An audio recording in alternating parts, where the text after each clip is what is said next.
Okay, so we are firmly going down because I think it's pretty clear to me. I'd be willing to make the bet that the media is on the side of vaccine mandates. Okay, they want the top-down control and the sense of theoretical safety that a vaccine mandate gives them in their own little bubble. And so that's why I think they support this. And I think, blowing up Ivermectin was kind of a method of many that they've undertaken to do that, whether we believe in vaccine mandates or not. But now it's coming. It's coming in the LA school district. It's, Biden is trying to push this thing through the BLS. This is going to be a very, very big deal. By the way, another insane statistic, just sorry to interrupt, I saw this today. I forgot, someone we know tweeted this. Who wants to guess the ratio of administrators to doctors in the US healthcare system? 300 to 1. Yeah, I saw it 300 to 1. Yeah. 900 to 1 today. Oh my God. And that is up from 5 to 1 in 1970. By the way, think about it. Can I just build on what you said? 900 to 1. Your initial tweet said 300 to 1, and it ended in 2010, right before Obamacare passed.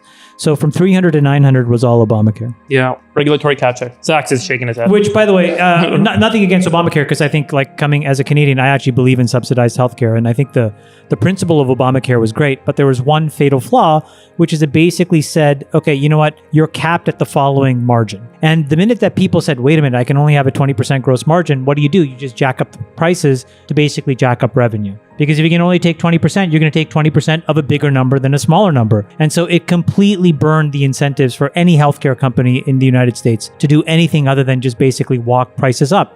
And it's funny because if you look at the stock prices of these companies, you would have made more money being long United Healthcare than you would have been owning Facebook, Google, any of these other tech companies in the last decade. Crazy stat. When Afghanistan happened, we spent $2 trillion, 2,500 American casualties, 40,000 wounded. And what have we gotten out of it? The Chinese are about to take up residence in Bagram, in our splendid Air Force base.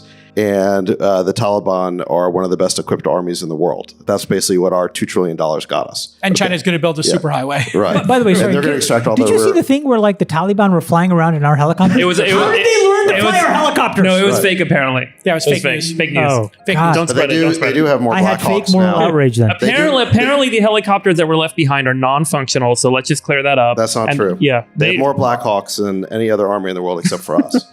Haven't you seen all the photos of them? They're all decked out in our Taliban? uniforms. It's incredible. Really? Yeah. Oh, yeah. They got our night vision goggles and the whole photos thing. on the internet. No. There was reporting itemizing the inventory, the cache of weapons we left behind. It was gigantic. All right, let's It's a get to the question huge now. problem. The good news, bad news. Okay, so that's the bad news. That's what $2 trillion of government spending got us. The good news is I went back and I looked at how much money has been invested in the venture capital space over that same 20-year period that we were in Afghanistan. Yeah. And it roughly tallied up to about $2 trillion. I didn't know that, actually. I added up the Coincidence. chart. And most of it was in the last 5 years because there's actually been a huge acceleration in the amount of money coming into VC over the last several years. The SoftBanks, the Tigers, and so that you've had these Late stage funds. the mega late stage funds. So the truth is, for really way less than I'd say $1 trillion of early stage, like true venture money, we've been able to create the entire technology ecosystem as we see it today. I mean, not entire. I guess go back 20 years. There's 5 years in the late 90s. So the private enterprise system has accomplished so much with relatively so little money. You compare the efficiency of it, you almost wonder, how did we squander so much money in Afghanistan? How is it possible? It took active looting by many different forces to basically squander. I mean, think about every literally had to burn money. Every venture-backed company Google, at every Facebook, stage Tesla, in the last 20 years, Uber, Airbnb. that's how much money we spent in Afghanistan. I mean, how much of that money went to line the pockets of private contractors and, warlords we were paying off? I mean, it was a giant kleptocracy, okay? The CCP is now moving to break up Alipay's business. This is after Jack Ma went on a holiday to learn how to oil paint. Thoughts, Chamath? Well, I think this is sort of like one other step in what we've been talking about for a while, which is that China is basically becoming a completely vertically integrated government where the public and private sector has no real clear delineation. And I think that that actually has a lot of implications to us because they export an enormous amount of technology and building blocks to us, and we have no recourse if those guys either change their mind. And this is sort of what pulls us into this next very complicated phase of geopolitics, because, for example, if they decide to cut us off, they will invade Taiwan. I've said this before, but I think that they will. And we will have no choice except to deploy troops into Taiwan, because in the absence of the silicon that we need from TSMC and a couple of other manufacturers there, we have zero capability here. This is why you see Intel for any second, when you guys hear an Intel press release that says they're investing $90 billion, do you not think, where does Intel come up with $90 billion? Right? This is a pull through from US government because it allows us to start to rebuild an enormous amount of critical infrastructure that we've left to other people. So, China is systematically decomposing and basically destabilizing all the China internet companies. They're going to control and inbound all of the critical resources. And we're going to have these really hard conversations, unless this is, again, why I go back to, I don't believe what you said.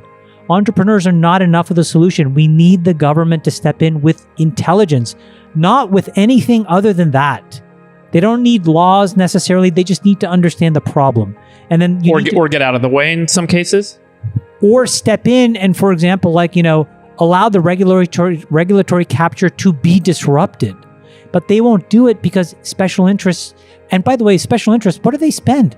If you try to donate to a fucking congressman $4,000, $2,500, these people aren't spending $80 million to defend an $80 billion business. They're spending $80,000.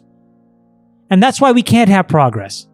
That's crazy to me. What do you think about decentralized crypto, finance in America? Should we allow it? Should we tax it? Should we regulate it? We should clearly allow it because this whole crypto stack, this whole decentralized finance stack that's being built could very well be the future of finance. And we certainly want to be ahead of that curve.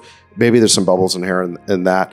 But I think what's really interesting, there's certainly a lot of really smart engineers, coders, entrepreneurs who are going to that area. And so I think it'd be a mistake just to discount it. I think we want America to be on the forefront of that technology wave, just like every other technology wave. I'll make a prediction. My prediction is in the next 20 years, the DeFi movement will catalyze a movement against the open internet.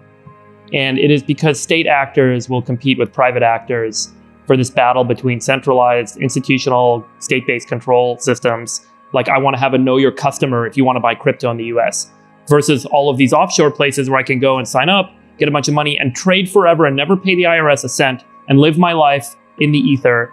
And the open internet will start to get threatened. We've seen this in the past where proxy servers and DNS servers got, requests from the DOJ and takedown notices. And if that starts to happen, where all the servers and all the fiber lines that are running in and out of the US and elsewhere start to get kind of tackled, like China has a closed internet, you could start to see this become a really ugly battle that starts to play out.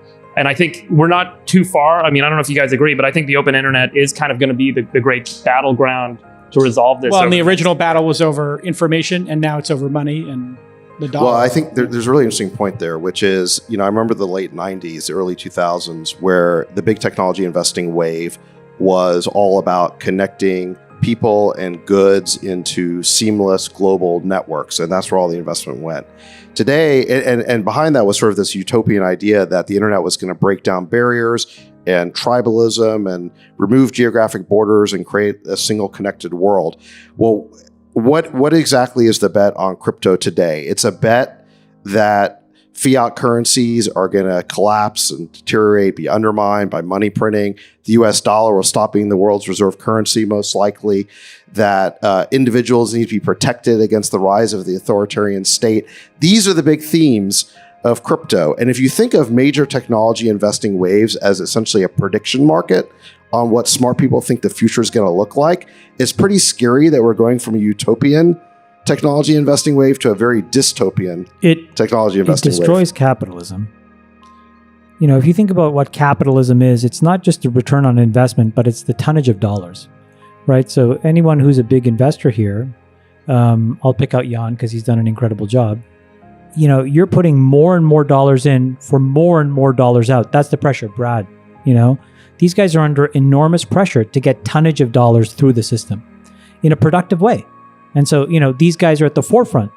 But when you look at, most of the projects on Solana, they're seeded with a few $1 million. And these are $60, $80 billion market cap projects. And so I don't know how capitalism survives in that world, number one. Number two, governance goes completely out the window because you're essentially replacing a set of norms that we've all agreed to about what a company is. It's an LLC or it's a C Corp that is incorporated with laws. There is recourse for you. You can go to these places and sue them. Now it's a DAO. It's a bunch of rules written in a blockchain. Here's how it all works. Here's how I make my HR decisions. Here's this, here's that, here's the other thing. And then you basically decompose everything into a service where it's recursive. You cannot build with me unless you make yourself buildable to others. Okay. So when you add all these three things together, I think to me, it's the most incredibly positively disruptive force I have seen. I think it will destroy wealth. I frankly couldn't give a fuck. And I think it's better for the world.